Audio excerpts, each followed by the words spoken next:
আমি যদি নির্বাচিত হই তা আল্লাহ যদি আমাকে কবুল করেন, তাহলে আমি পরামর্শ ভিত্তিতে এই জিনিসটা আগে প্রয়োজন সেটিকে অগ্রাধিকার দেব।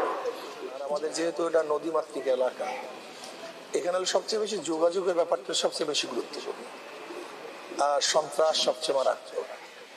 আমি সন্ত্রাসকে ইনশাআল্লাহ জিরোতে নিয়ে আসার চেষ্টা করি। জাতীয় সংসদ নির্বাচনে আপনি প্রার্থী হয়েছেন এবং প্রার্থী হন নাই, শুধু আপনি দুটি আসনে প্রার্থী প্রতিদ্বন্দ্বিতা করছেন। তো আমি জানতে চাই যে মূলত আপনি দুটি আসনে যেহেতু প্রতিদ্বন্দ্বিতা করছেন, আসনগুলোর সমস্যাগুলো কি, প্রথম যদি আপনি 6 আসনে বলেন কোনটা আপনি গুরুত্ব দেবেন নির্বাচিত হলে? আলহামদুলিল্লাহ, আসলে তো দীর্ঘদিন পর্যন্ত যারা জনপ্রতিনিধি ছিলেন তারা কি করছে কি করে না সে তো জনগণই সেটার হিসাব নিকাশ নেবে। তবে আমি যদি নির্বাচিত হই তা আল্লাহ যদি আমাকে কবুল করেন, তাহলে আমি পরামর্শ ভিত্তিতে যে জিনিসটা আগে প্রয়োজন সেটিকে অগ্রাধিকার দেব।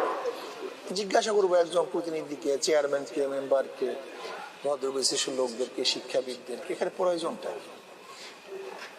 আলহামদুলিল্লাহ, রাস্তাঘাট, হসপিটাল, শিক্ষা প্রতিষ্ঠান, অবকাঠামো যেগুলি আছে এগুলো সবকিছু উন্নয়ন করার চেষ্টা করবো ইনশাআল্লাহ। আর আমাদের যেহেতু এটা নদীমাতৃক এলাকা, এখানে হলো সবচেয়ে বেশি যোগাযোগের ব্যাপারটা সবচেয়ে বেশি গুরুত্বপূর্ণ, আর সন্ত্রাস সবচেয়ে মারাত্মক। আমি সন্ত্রাসকে ইনশাআল্লাহ জিরোতে নিয়ে আসার চেষ্টা করি, দুর্নীতিকে জিরোতে নিয়ে আসার চেষ্টা করি। আমি বিশ্বাস করি উন্নয়নের সবচেয়ে বড় বাধা হলো দুর্নীতি। সব জায়গায় দুর্নীতি। যদি আমরা দুর্নীতিমুক্ত সমাজ করতে পারি, তো এমনিতেই বাংলাদেশ কোথায় চলে যাবে যা চিন্তা করতে পারবে না। এর মূল দলিল হলো বিগত দিনে যারা সরকারে ছিলেন বা আমরা দেখেছি পেপার পত্রিকায়, বরাদ্দ হয় 100 টাকা, কাজ হয় 30 টাকা, 70 টাকায় চুরি। কোনো মন্ত্রী বলেছেন বরাদ্দ করে 100 টাকা, গ্রামে পৌঁছে 10 টাকা, 90 টাকায় চুরি। তাহলে মানিটা দুর্নীতি। তা আমরা দুর্নীতি মুক্ত যদি দেশ করতে, তো এমন কোনো খাত নেই যেখানে উন্নয়ন হবে এবং ব্যাপক হারে উন্নয়ন করা সম্ভব।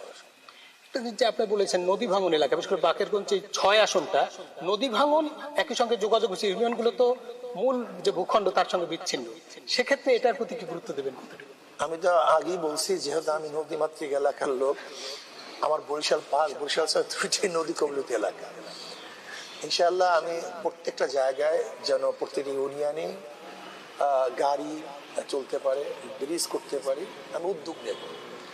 আমি সংসদে উপস্থাপন করব।